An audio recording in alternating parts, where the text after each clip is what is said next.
Hi friends, welcome to my YouTube channel. How to see your Gmail password. Okay, let's start. Follow my all steps. First, click Gmail apps open. Tap three-line icon. Scroll down. Tap setting option. Your Gmail account. Tap manage your Google account.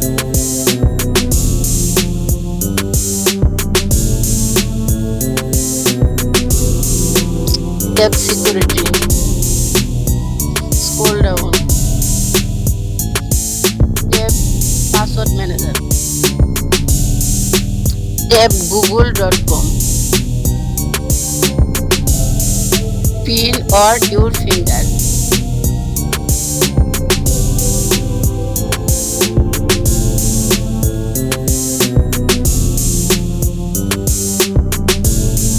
You can see your Gmail password.